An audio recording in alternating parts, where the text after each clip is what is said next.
Udah ini? Udah. Oke, kita ketemu lagi di gue selalu di setiap cerita pasti ada story-nya.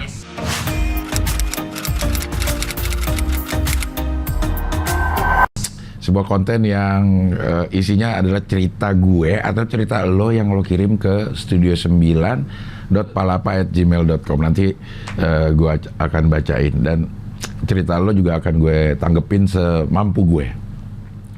Udah beberapa episode ini ceritanya datangnya dari lo, dari pemirsa. Anjay, pemirsa. Jangan rokok dulu dah. Kali ini datang dari Lintang-Lintang emailnya, tapi namanya Ningsih. Ya. Assalamualaikum, Cing Abdel. Kenalin Cing, aku Ningsih, orang Malang yang sekarang menetap di Perancis. Ya. Ngaro ngalam nih, Kerang Alam. Kalau Kerang Alam tuh ashab it kilap-kilap, ya dibalik-balik, ya walaupun kadit aumes it kilap-kilap, tapi kalau dalam satu kalimat itu it sap edang it kilap, gitu. Malang yang sekarang menetap di Prancis. Gue bisa relate keduanya ini karena gue ke Malang pernah ke zoo, ke Secret Zoo, ya. Pas sampai di sana, kok zoo-nya nggak ada karena secret, rahasia. Wah. Kalau Perancis gue pernah liburan ke sana sama anak dan istri gue. Cuman di Parisnya doang. Eiffel. Ya, ke Eiffel, terus ke Louvre. Madame Louvre. Louvre, ya. Terus ya? ya, terus ke Disneyland. Terutama memang tujuannya pengen ke Disneyland. Dan makan ayam bakar Afrika di sana. Cukup ngetop itu untuk turis Indonesia pasti makan ayam bakar Afrika yang ada. Ayamnya tuh penuh dengan rempah-rempah bumbunya gitu. Oke, kita bacakan sekarang kisah cerita story dari Ningsih. Ini cerita sedih sebenarnya. Aduh, udah sedih. Tentang kedekatan hubunganku dengan ibuku yang sekarang sudah almarhumah. Ini ditayangin setelah atau sebelum Dendi? Bebas ya. Pokoknya ini sebelum ini gue syuting tentang Dendi dan dia bercerita juga tentang hubungannya dengan almarhumah. Ya. Aku menikah dengan orang Perancis tahun 2014. Setahun kemudian aku pindah ke Perancis. Ibu dan beberapa keluarga mengantar ke bandara dan waktu itu rencananya 6 bulan lagi aku kembali ke Indonesia untuk nengok ortu. Sebelumnya aku juga sudah sering berpergian lama ke luar negeri karena mantan suami juga orang asing. Jadi buat ibu juga sudah biasa nggak ketemu denganku untuk beberapa bulan. Tapi waktu itu ibu menangis. Selama hidupku aku belum pernah melihat ibu menangis. Aku menggoda dia dengan bercanda, aduh ibu ini seperti nggak akan bertemu lagi aja, cuma 6 bulan seperti kemarin-kemarin. Terus kepeluk ibu dan dia membisikkan, jangan lupakan ibu ya. Mendengar itu aku jadi ikut menangis sedih. Tidak menyangka ibu akan bicara seperti itu. Terus, oke, kata dia. Waktu 3 bulan berlalu dengan normal-normal saja. Setiap hari video call sama ibu kecuali hari itu. Hari Minggu yang sibuk buatku sampai tidak sempat untuk telepon ibu. 25 Mei 2015, jam 10 malam waktu Perancis. Udah ada video call ya 2015 ya? Udah ya? Skype segala macam tuh lagi happening ya, Skype ya. Di Indo jam 3 pagi. Tiba-tiba ibu telepon berdering dan kakak memberi kabar kalau ibu sudah meninggal. Pembuluh darah. Innalillahi wa inna ilaihi raji'un. Seperti disambar petir, saya malam itu juga mencari tiket untuk pulang. Singkat cerita, aku pulang besok paginya sendirian karena suami tidak bisa begitu saja meninggalkan pekerjaannya. Dalam perjalanan tidak sedetik pun wajah ibu menghilang dari mataku. Mungkin Cing Abdel bisa membayangkan kondisiku waktu itu. Ya. Sepanjang perjalanan di pesawat beberapa kali transit, pindah pesawat lagi, aku terus menangis. Gak peduli orang-orang melihatku. Sesampainya di Malang sudah hampir tengah malam hari berikutnya. Tentu saja sudah tidak bisa bertemu jenazah ibu. Aku ikut tidur di lantai dengan saudara-saudara yang lain, mungkin karena kelelahan 2 malam tidak tidur. Dan setelah perjalanan panjang juga. Setelah semua orang tertidur, akhirnya aku terlelap juga. Kira-kira jam 2 malam aku terbangun dengan suara TV yang masih nyala. TV yang ada di kamar ibu dan kamar itu kosong. Dan semua keluarga tidur di lantai ruang tengah. Tidak ada satu anggota keluarga pun yang terbangun. Dengan tanpa berpikir panjang karena masih ngantuk, aku matiin TV di sana, TV, dan serasa ada yang menyuruh aku untuk tidur di kamar ibu. Akhirnya aku tidur di kamar ibu. Paginya, aku tanya-tanya yang lain. Tidak ada yang mendengar TV menyala. Apakah ini akan menjadi cerita horor? Paginya, aku tanya-tanya yang lain, tidak ada yang mendengar TV menyala dan lain-lain. Ada komen, mungkin karena ada gesekan listrik, TV bisa nyala sendiri. Mereka juga pikirku, mungkin juga pikirku. Di lain waktu, keponakan yang masih umur 5 tahun tiba-tiba bilang, Mbah tadi malam pulang, langsung masuk kamar, tapi diam aja. Waduh, mendengar itu, kita semua langsung menangis. Besoknya, dan hari-hari sesudahnya, mana sih? Besoknya mana sih? Ini susah kalau pakai ginian nih, man. Boleh. Bentar ya. Besoknya dan hari-hari sesudahnya kita ke makam bareng-bareng. Semua keluarga sampai di hari kelima.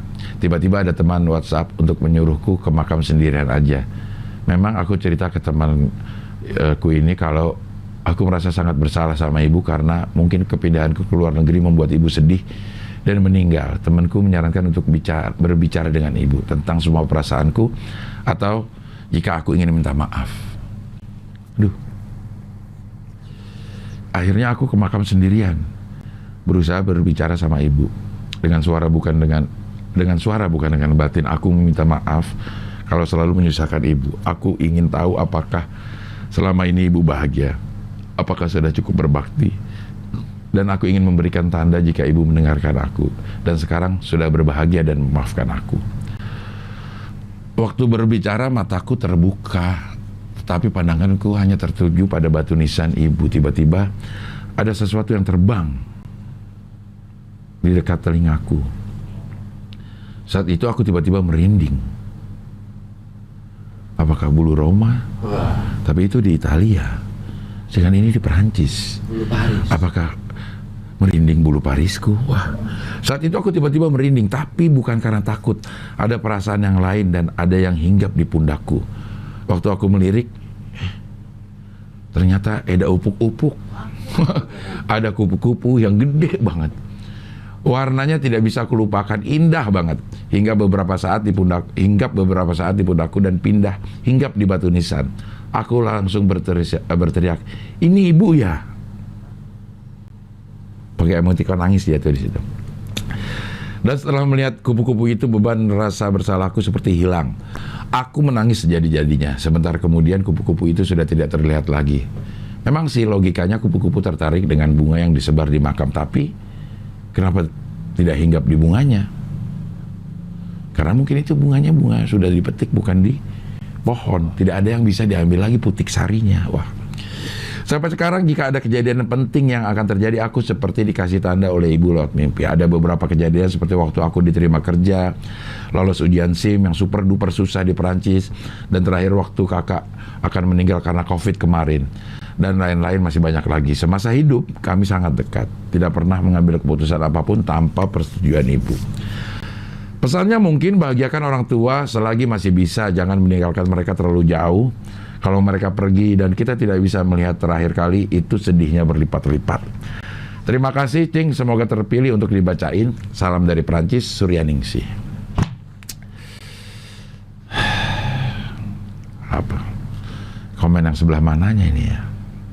Ini adalah pengalaman batin yang memang yang enggak semua orang bisa menyelaminya karena terjadi sangat personal, sangat individual gitu.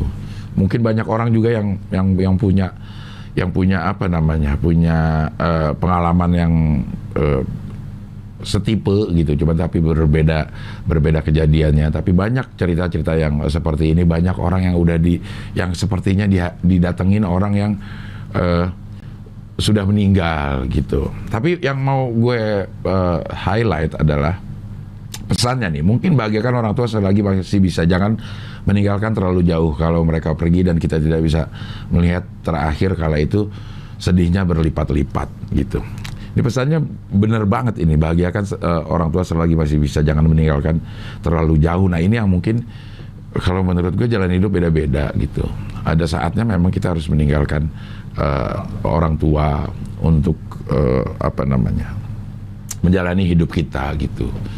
Orang tua juga dalam perpisahan mungkin sedih, cuman dalam perjalanannya mungkin mereka bangga bahwa anaknya bahagia dengan pilihan hidupnya gitu, dengan kehidupan yang dijalaninya gitu. Kalau mereka pergi dan tidak bisa melihat terakhir kala itu sedihnya berlipat-lipat, iya, itu pasti. Tapi kita tidak pernah tahu kapan dan di mana ajal itu jemput kita gitu. Kita nggak bisa selalu ada di sisi orang itu untuk memastikan bahwa kita bisa ngelihat mereka saat mereka dijemput ajal gitu. Ini mungkin memang sedih ya nggak bisa melihat terakhir gitu ya. Bokap nyokap gue meninggal juga pada saat gue dua kejadian itu saat gue sedang kerja. Saat orang kakak-kakak gue juga mendampingi. Kayaknya hanya gue dan satu orang lagi yang nggak dampingin. Pada saat itu sedang bekerja. Saat itu gue merasa gue kok kayaknya mementingkan kerjaan dibanding mendampingi orang tua. Tapi kakak-kakak gue bilang ini memang sebuah episode hidup yang semua orang merasakan dan semua orang akan mengalaminya gitu. Jadi mungkin sedih boleh, tapi jangan terlalu disesali gitu.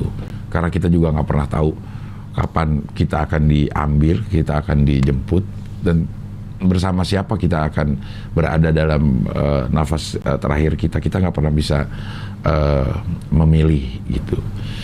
Boleh sedih, tapi nggak usah terlalu disesali.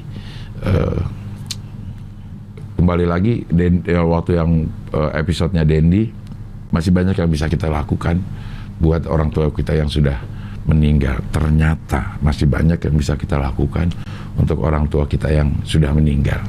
Jadi kalau pengen tahu apa yang bisa kita lakukan pada orang-orang yang sudah meninggal, silakan lihat di episodenya Dendi Yosi Kawan. Begitu ya Ningsih, lintang-lintang dari Perancis ya. Ini sebuah curahan betapa dekatnya sebenarnya sama ibunya, dan gue rasa ibu lo juga udah bangga lah sama pencapaian lo gitu.